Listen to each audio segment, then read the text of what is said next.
আসসালামু আলাইকুম এভরিওয়ান, কাছে এবং দূরে যে যেখান থেকে আজকের ভয়েসটি শুনছেন সকলকে জানাই স্বাগতম। সম্মানিত দর্শক শ্রোতা, আজকে খুবই গুরুত্বপূর্ণ কয়েকটি প্রশ্নের উত্তর আপনাদেরকে দিব। আশা করি এই ভিডিওটির মাধ্যমে আপনারা সবগুলা প্রশ্নের উত্তর আমার ভিডিওতে পাবেন।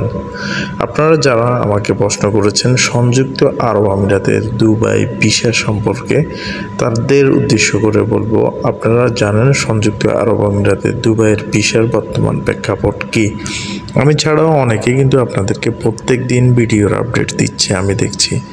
এর ভিতরে যে বিষয়টি সবচেয়ে বেশি সেটা হচ্ছে দুবাই ভিসা কবে নাগাদ খুলবে, এই বিষয়টা আপনারা জানতে চাচ্ছেন। যদি আপনারা অনেকের মাধ্যমে আপডেটটি জানেন, তারপরেও বারবার জিজ্ঞেস করেন, তো এই আপডেটটি দিব, অবশ্যই আপনারা শুনবেন, আপনাদের বিষয়টি ক্লিয়ার হবে। এবং দ্বিতীয়ত যে বিষয়টি আপনাদেরকে জানাতে চাই সেটা হলো, আপনাদের কাছে বেশ কিছু প্রশ্ন আমার আছে। সেটা হলো, আপনারা যারা সংযুক্ত আরব আমিরাতে এই মুহূর্তে আসতেছেন ফ্রি জোন ভিসায়, যে ভিসাটা সম্পূর্ণ আপনাদেরকে ফিরিয়ে আনতেছে একটা এম্বাসি বা একটা চক্র, যারা আপনারা আসতেছেন ফ্রি, এদেশে এসে টাকা পরিশোধ করবেন।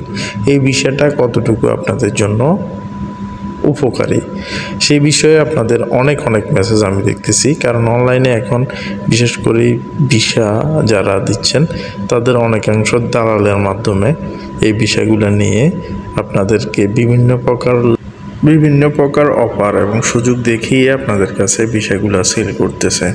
এই সেল করার কারণ আপনারা মনে করেন না তারা উদার মনের মানুষ বা আপনাদেরকে দয়া করে দিচ্ছে আপনাদের উপকারের জন্য। আসলে তারা জানে বর্তমানে সংযুক্ত আরব আমিরাতে বিশেষ করে ভিসা বন্ধ থাকার কারণে যারা সচেতন, যদিও তাদের প্রয়োজন, তারা ভিসা এখন হুটহাট করে আসতেছে না। যে কর্মই করুক না কেন সেখানে লেগে আছে বা সেখানে কাজ করতেছে। কেননা যখনই ভিসা বন্ধ থাকে এক শ্রেণীর লোক আছে যারা মানুষকে ঠকায়, ধোঁকা দেয় ভিসা খোলা বলে। ঠিক ওই কারণে তারা আপনাদেরকে ভিসাগুলো অগ্রিম টাকা ছাড়াই ভিসাগুলো দিচ্ছে। ভিসাগুলো যখন আপনাদের কাগজপত্র বাইর হয় তখন টাকাগুলো বিভিন্ন অঙ্কে নিচ্ছে।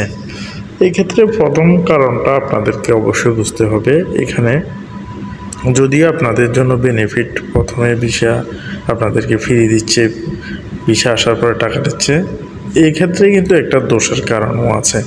সেই দোষটি অবশ্যই আপনাদেরকে জানতে হবে। বর্তমানে যে ফ্রিজোন এরিয়ার বিষয়গুলো এইভাবে দিচ্ছে, যারাই দিচ্ছে তারা কিন্তু আপনাদেরকে স্যালারির কথাও কিন্তু বলে দিচ্ছে। সেটা স্যালারি 800 দিরহাম এইরকম আপনাকে থাকার সুযোগ দিবে। আপনারা আমাকে প্রশ্ন করেন, এই বিষয়ে এই টাকা খরচ করতে গেলে আপনার 800 দিরহাম বেতনে আপনি কেমন থাকবেন, কেমন আপনার দিন যাবে বা আপনি কত পাঠাইতে পারবেন। বাস্তব কথা, সংযুক্ত আরব আমিরাতে বর্তমানে আপনি 800 দিরহাম স্যালারিতে আসবেন, আপনার সাথে যদি ওদের 3,60,000 বা এর আশেপাশে যদি চুক্তি হয়, আপনি যদি এই বিষয়ে আসেন, আপনি সর্বোচ্চ টাকা ইনকাম করতে পারবেন 800 দিরহামে 25,000 বা তার উপরে। এখন টাকার রেট যদিও 34 টাকার কাছাকাছি চলতেছে, আপনি 25,000 বা তার উপরে একটা অ্যামাউন্টের স্যালারি পাবেন।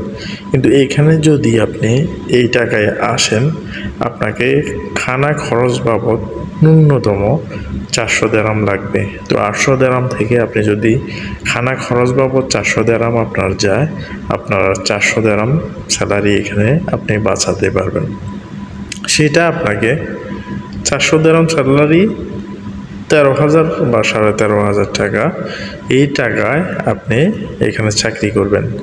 এখন মূল বিষয়টা হলো, আপনারা যারা ফ্রিজোনের বিষয় এরকম একটা অফারে আসবেন, আপনাদেরকে বলবে সংযুক্ত আরব আমিরাতে আপনি ওভারটাইম করবেন, বাড়তি কাম করবেন, সেটা আসলে সুযোগ সাপেক্ষে হয়। সেটা অন্তত ক্লিনার কোম্পানিতে আপনারা যারা আসতে চাচ্ছেন তাদের ক্ষেত্রে সেটা সুযোগ সাপেক্ষে হয়, সেটার কোনো নির্ধারিত ব্যালেন্স বা ভ্যালু নেই। তো আমার বক্তব্য হচ্ছে, আপনারা যারা এই প্রশ্নটি বারবার আমাকে করছেন বা করতেছেন, যারা করার চেষ্টা করতেছেন তাদেরকে অবশ্যই বলবো, আপনারা ব্ল্যাঙ্ক চেক দিয়ে আপনারা তার সাথে চুক্তি করে আপনারা এই দেশে আসবেন, ফ্রি জোন ভিসায় আসেন, সমস্যা নাই। কিন্তু এই স্যালারিতে এসে আপনারা কীরকম সুবিধা করবেন, আপনাদের কয় বছর লাগতে পারে এই স্যালারির টাকা ওঠানোর জন্য, সেটা আপনারা ভেবেচিন্তে আসবেন। এখন আপনি স্বাভাবিক অর্থে আপনি যদি 12-13 হাজার টাকা আপনি খেয়ে দিয়ে বাসে, আপনার এই টাকা শোধ করতে আপনার কমসে কম আপনি যার কাছ থেকে ভিসাটা নেবেন 3,60,000 টাকা, এই টাকা আপনাকে যদি আপনি যে স্যালারি, এই স্যালারি আপনি 3 বছর কাজ করতে হবে, তাহলে আপনার 3,60,000 টাকা তার উঠবে।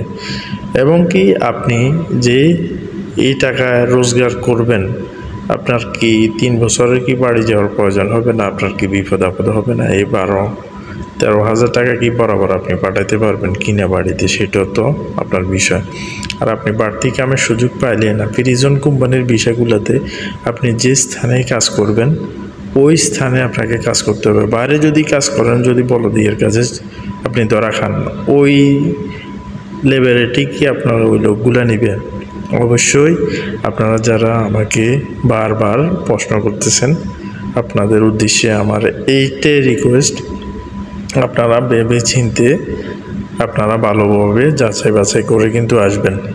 না হয় আপনারা এই বিষয়ে আসলে আপনারা কিন্তু চরম আকারে এটার খেসারত দিতে হবে। দ্বিতীয় যে বিষয়টি, সেটা দুবাইয়ের ভিসা খুলবে না, দুবাইয়ের ভিসা কবে নাগাদ খুলবে, এরকম প্রশ্ন যারা করতেছেন তাদের উদ্দেশ্যে বলি, দুবাই সংযুক্ত আরব আমিরাতের ভিসা এখনও পর্যন্ত খোলার কোনো সম্ভাবনা নেই। কবে নাগাদ খুলতে পারে সেই বিষয়ে কোনো ধারণা নেই। তবে দুবাইয়ের ভিসা কখন নাগাদ খোলা হবে সেই বিষয়ে আপনার সুস্পষ্ট ধারণা কেউ দিতে পারবে না এই মুহূর্তে। আপনার যার কাছেই প্রশ্ন করেন না কেন, সেই একই উত্তর দিবে। এখন হতাশ হওয়ার কিছু নেই, দুবাইয়ের ভিসা যখনই খোলা হবে। কারণ দুবাইতে আজকে বেশ কিছুদিন ভিসা বন্ধ হওয়ার কারণে আপনারা জানেন লোকজন সংকট আছে, বিভিন্ন সেক্টরে লোকজনের সংকট আছে। সুখের খবর হলো খুব শীঘ্রই ইনশাল্লাহ হয়তোবা সংযুক্ত আরব আমিরাতের ভিসা খোলার ঘোষণা আসতে পারে। তবে এখন নিশ্চিত করে আপনাদেরকে কেউই বলতে পারবে না, কেননা এখনও পর্যন্ত আপনার সরকারিভাবে কোনো ঘোষণা আসে নাই। তবে এই দেশে এখন প্রচুর লোকের চাহিদা, প্রচুর কাজের অবস্থা আছে। আশা করা যায় ইনশাআল্লাহ আগামী ডিসেম্বর নাগাদ এখানকার ভিসা পরিস্থিতি স্বাভাবিক হবে। আশা করতে পারি 2026 সাল থেকে বাংলাদেশের ভিসা উন্মুক্ত হবে। তো সবাই ভালো থাকবেন, সুস্থ থাকবেন। আজকের ভিডিওতে ইম্পর্ট্যান্ট যে বিষয়টি ছিল সেটা আপনাদেরকে জানিয়ে দিলাম। পরবর্তী ভিডিওতে আবারও আপনাদের সাথে কথা হবে যে কোনো একটা বিষয় নিয়ে। একটু ব্যস্ত আছি, সেজন্য ভিডিও দিতে পারিনি, অডিওতে আপনাদেরকে জানিয়ে দিলাম। আল্লাহ হাফেজ।